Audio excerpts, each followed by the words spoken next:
Alright, so this is the scary part. This is the do or die part. I've got 5 teaspoons of catalyst spread out here on the cardboard. You could mix it in a cup or you could mix it on a cardboard. Now what they're saying is make sure you have, well, I'm just going to tell you, make sure you have plenty of rags and some alcohol on hand to clean up any messes. You know, and again, make sure, see, the catalyst is, or the hardener is really easy to work with, but the catalyst is just a bear because it's thicker than peanut, it's like frozen peanut butter sometimes. It's really, really hard to get an accurate measurement. So I tried to get as many level scoops of catalyst as I could. And now I'm gonna, so it's, again, it's 5 to 1, so I used 5 of these. And I'm probably going to overfill this just a little bit because they said if you use too much catalyst that the hardener, that the epoxy will never really truly harden, or it won't be as hard as it can be. So I'm probably going to give this more of a heaping spoonful of hardener. Okay, so, and then we'll see what happens here.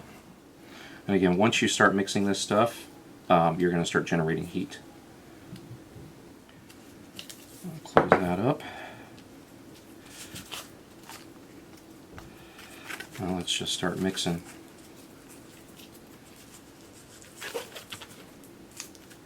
You might have to use a couple of sticks because this stuff is really, really, really thick. I don't recommend using Marine Tex on your first bedding job because it is very, very difficult to work with, or at least to mix. I recommend using JB Weld on your first one. Now once you mix in the hardener, what I'm noticing is it's definitely, you know, the epoxy is softening up quite a bit. So as you mix it in, it's going to get a little more liquidy, which is great. I wish it would be that easy from the beginning, but it's not. So you're going to mix it real good. Make sure you get all your epoxy. And I would say, you know, if you can predict it, mix more than you anticipate using. This way you don't have to go back and mix any more while your other epoxy is hardening. Okay, so I think this is enough.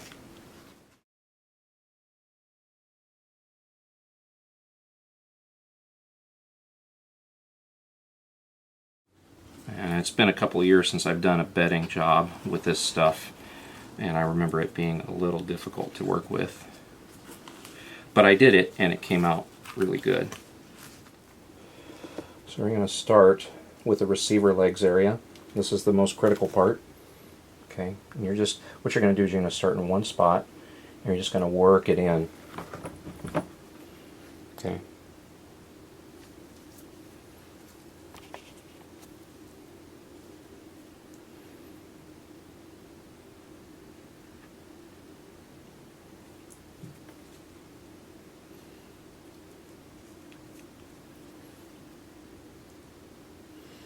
And you're never going to join two pieces together. You have to start from one spot and work it in over the whole receiver or over the whole bedding surface.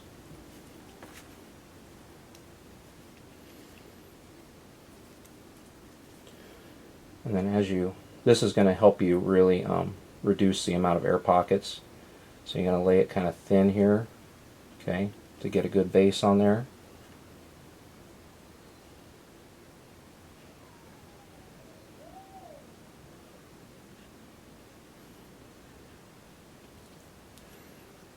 I'm just going to work this in here.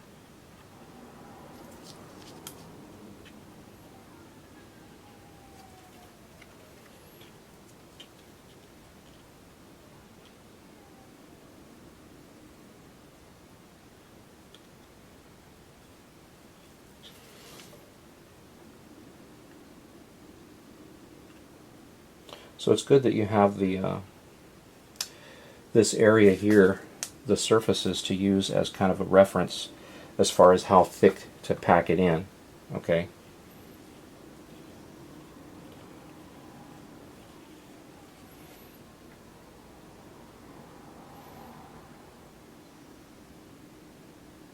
Yeah, and so the biggest problem that you're going to have when bedding something, there's two problems. One is air pockets, and the other one is not enough mold release, or you missed a spot where you should have done mold release. And actually, there's a third problem, and that is not claying not claying the receiver properly, and then you end up fusing your receiver into the stock, permanently attaching it. In which case, then you'll have to chip it and have it burned off the stock, which has happened before. Not to me, thankfully, but it has happened. Just ask anybody out there who's been around long enough. So now we're going to really pack in this area, and be mindful too, because you do have bedding compound on the bottom of the trigger housing there. So I'm trying to let gravity work with me here instead of working against it. Just going to slather in a really nice base coat. Now honestly, right here is where we're probably going to have a little bit of air pockets if you're not careful. Really trying to bridge that gap there is important. Okay.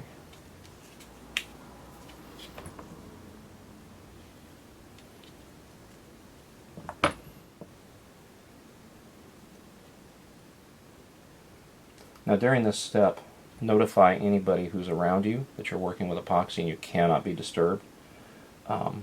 There's no worse feeling than trying to get this stuff done, and then you've got somebody coming in interrupting you, and you're trying really hard to concentrate, because this is a very critical step. This is the critical step. This is what you've been prepping for the whole time. And I'll be honest, I've never done this right the first time. I've always had to go back and patch something or fix an air pocket. And I learned, that's just how you learn though. Okay. Flip this around and continue. And again, always be mindful of where the epoxy is. Okay, on your hands and such.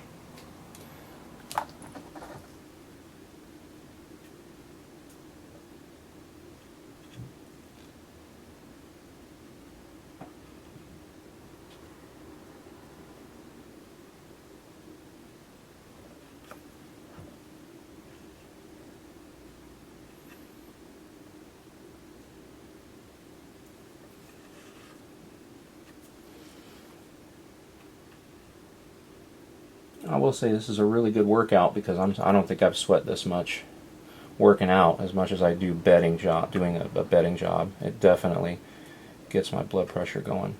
That one, it definitely does. And you can tell, like, this epoxy can be a little bit runny. Okay.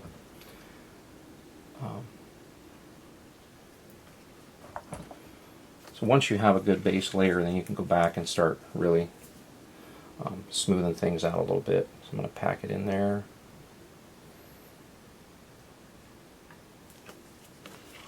And where I've had air pockets are basically around the receiver legs, so I try to focus on those now more than anything else, which really is the most important part of the bedding too, is the receiver legs. So there's two. The receiver legs and the heel are probably the two most important areas that you want to focus on.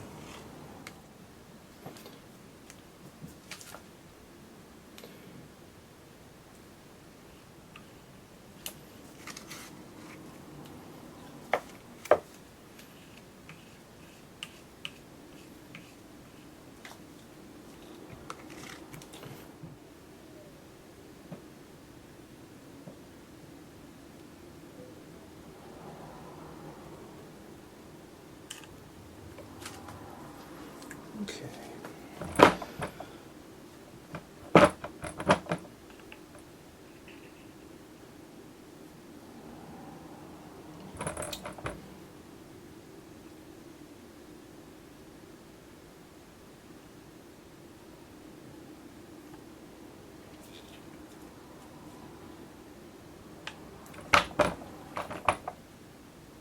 Now, pardon me if the cinematography is off on this a little bit. I don't really I can't operate the camera and do bedding at the same time, so This is very difficult.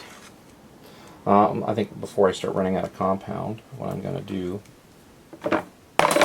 is start spreading it around the heel.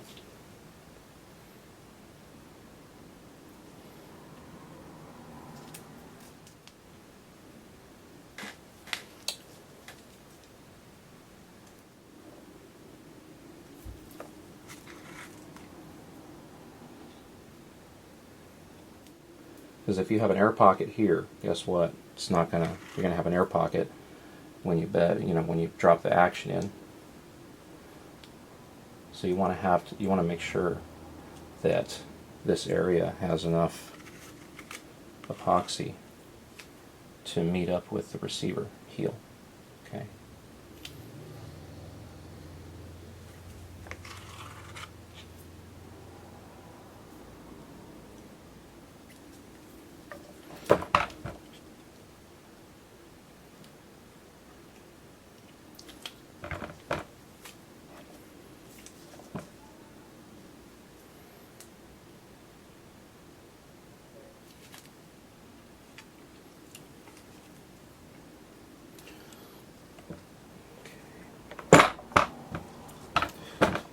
You got to go back in and make sure gravity hasn't undone what you've done, what you've tried to do here,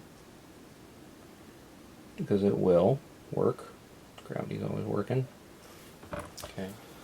Okay.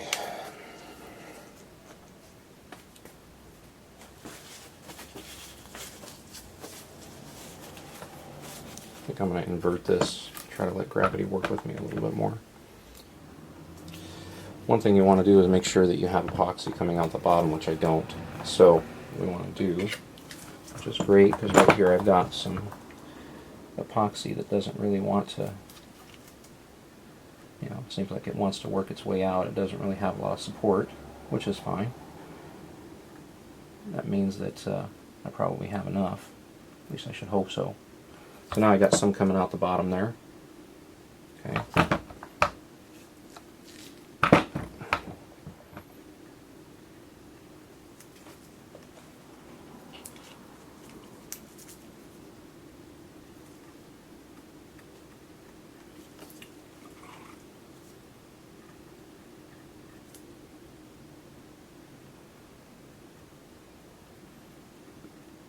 Okay, so now you can see I got some coming out the bottom there, which is great.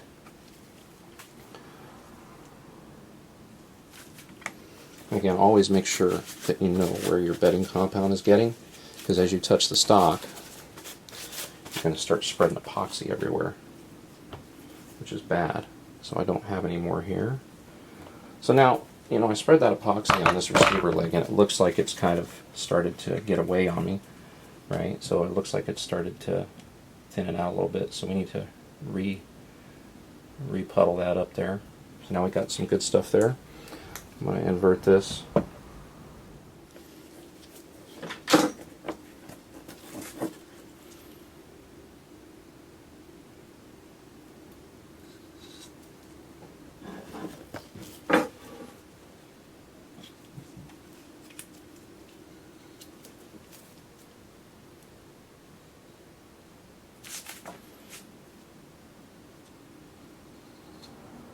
You want to try your best to get some right there under the surface of your receiver. Really, really want to try to work it in that crack there without an air pocket. It's very difficult to get this done without an air pocket in that little upper corner. I mean, just me spreading the epoxy around, I'm already,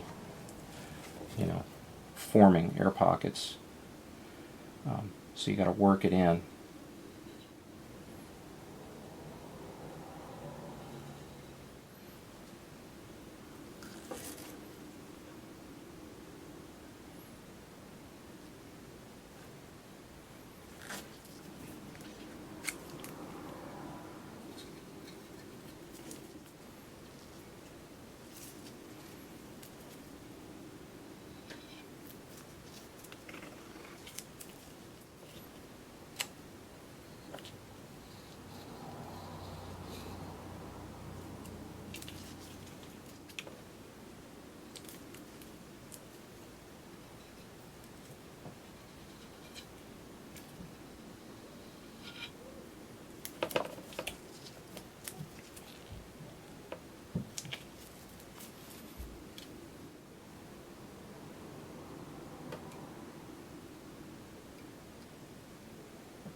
we'll just go through and just do a quick touch up here.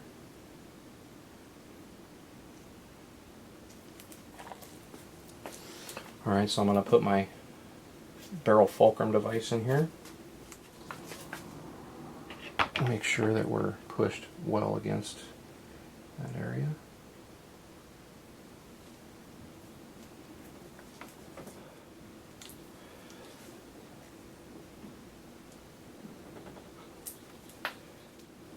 So this is the moment of truth here.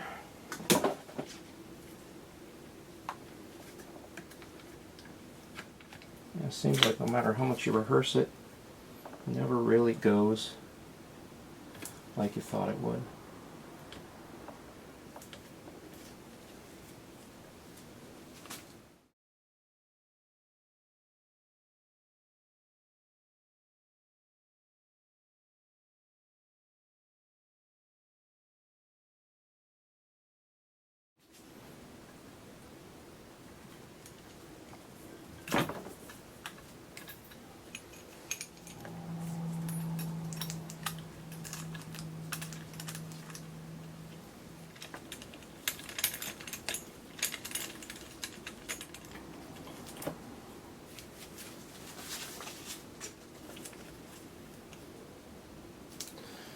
Okay.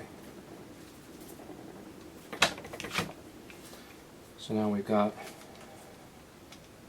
that there. Again, make sure you haven't got any epoxy all over the place. It's going to make a big mess, by the way. So now what you're going to do is you're going to basically work in the epoxy everywhere you see. Every crevice, every crack you see, you're going to work it.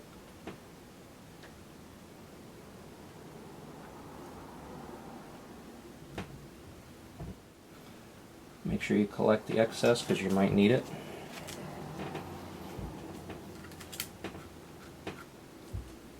If you find out that there's an area that's a little not as full as you'd like it, you can use the excess epoxy from other areas and spread it out.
So I'm seeing, I really see a void in there, right behind the receiver leg.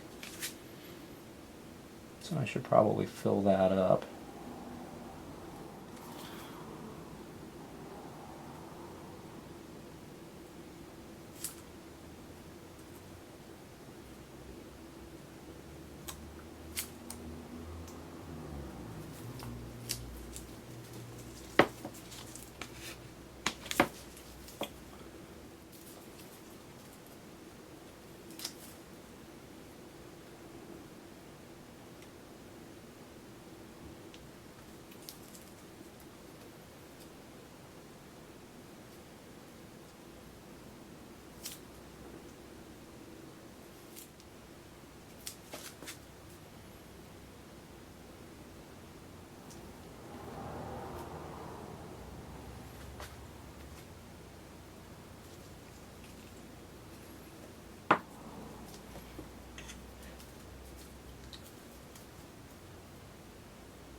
Yeah, now it's really starting to kind of solidify in there. What we'll do is put a little bit more here on the trigger group here. Fill that up a little bit.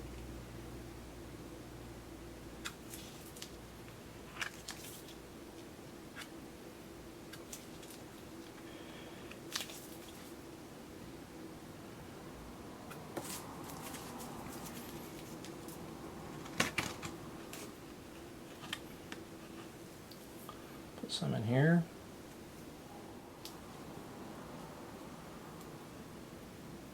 I think we're kind of done in here, so we can put the trigger group in now. And we went ahead and made sure you put release agent on that as well.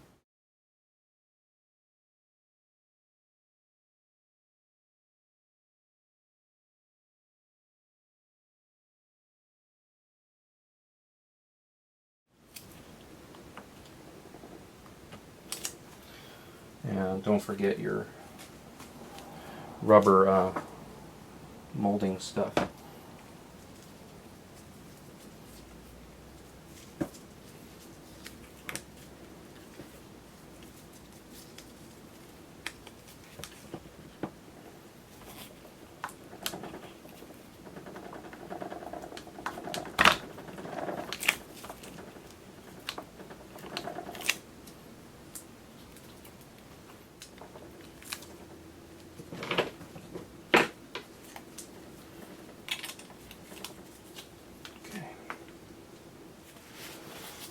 So now that that's in, let's take a look at the top of the receiver here. So I'm noticing here is the front of the receiver really doesn't have a whole lot of epoxy going into it. So we're going to pack that area into the front of the receiver. I'm going to employ this guy to help us out a little bit.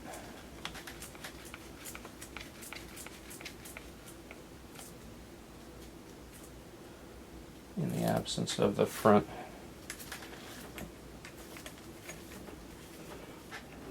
Now from here you can see the front end, and you can clean up the front end as well. And I'm kind of running short on bedding compound, which is kind of okay because I have some excess in the front that I can spread in there.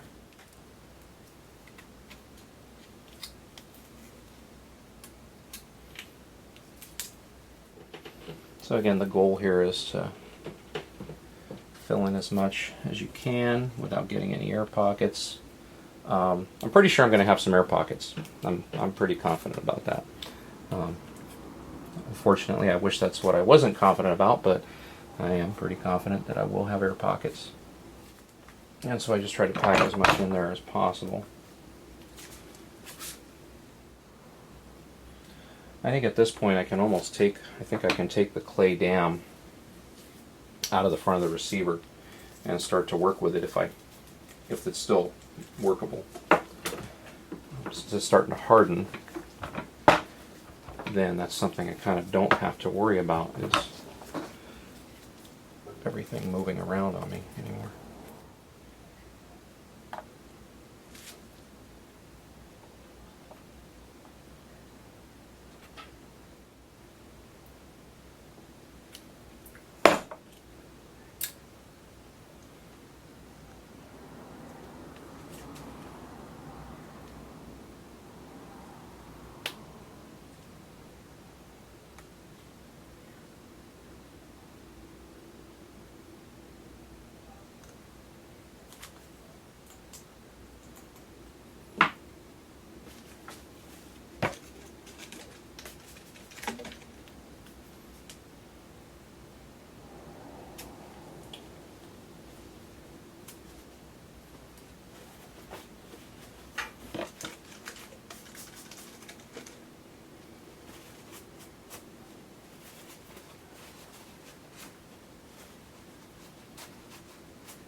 Alright, so what you can also do is get some alcohol, start cleaning up some of the areas before the epoxy is fully cured, as you have everything clamped down in there.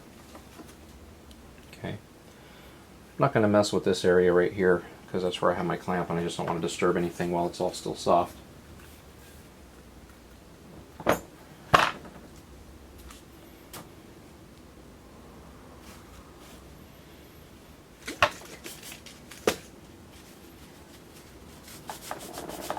So it's good to clean it up before it sets, because it's much harder to clean it up after it's already cured and everything. And you got to take a razor blade to your receiver and your stock and try to get everything off after it's been hardened and it's adhered to the receiver.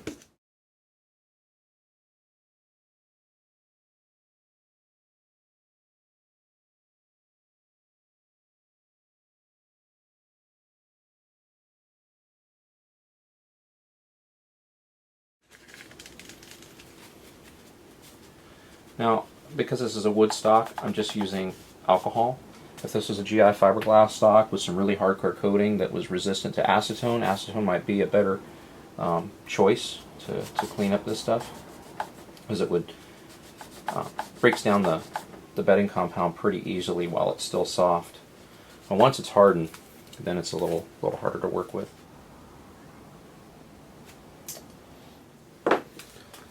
Okay, at this point now we're just going to let the rifle set. The cure time on this is 24 hours, but it hardens within 5. So after about 5 hours you can take this out of the stock. Alright, so it's been a few hours and the epoxy has had a time to harden. It's not quite cured, however it's hardened enough where I can pop it out. So I'm going to unlock this. We're going to take out our device there, crack open the trigger group, try to pull it out. If it won't pull out, you want to hammer on a dowel on the magazine latch right here. Okay.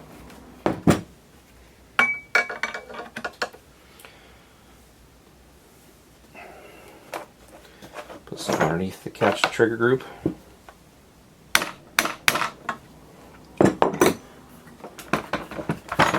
See, it's already started to pop out.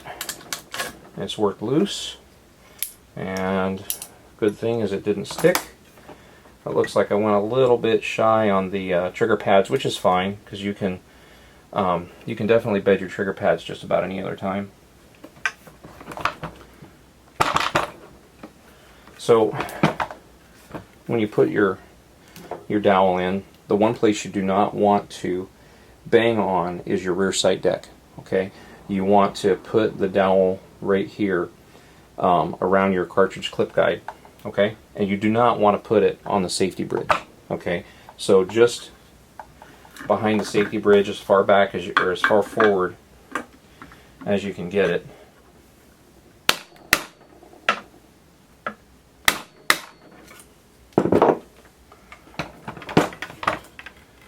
Okay.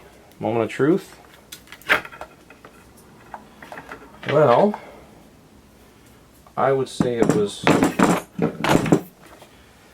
nearly a perfect bedding job, really. I'm actually quite surprised. I thought I was going to have more air pockets, but I didn't, which is really, really awesome. Ah, silly me. Well, I thought I had a good bedding job, but apparently I was correct the first time where I had huge air pockets and huge voids.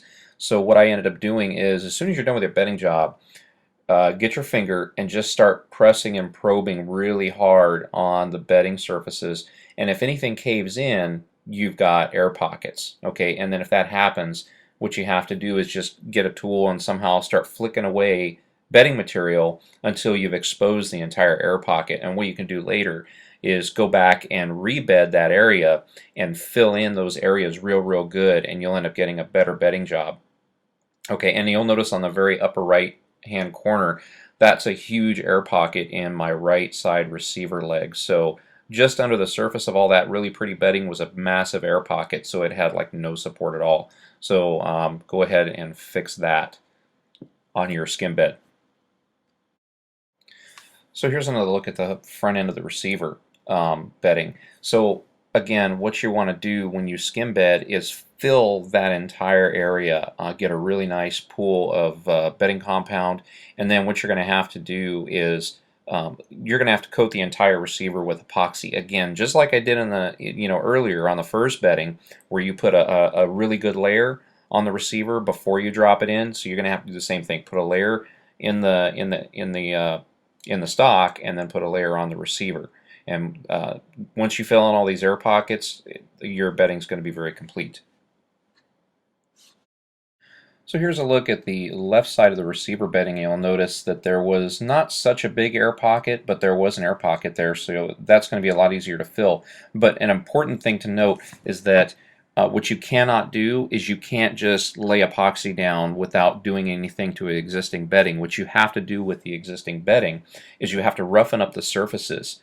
Okay, otherwise your bedding job's gonna look awful, absolutely awful. So the only way to get a perfect skim bed job is to roughen up the top layer, take off the very top layer, top 5/1000ths of an inch or so of bedding, and then apply a fresh coat to get a seamless bedding job. And that's what I did. Okay, so as you can see, I finally, after re-skim bedding the whole receiver, got a perfect bedding job with 100% purchase all around the entire receiver. See if I can get in focus on there. With 100% purchase around the receiver with no voids. Okay, so now I just have to start peeling all the tape off and then start cleaning up the excess epoxy.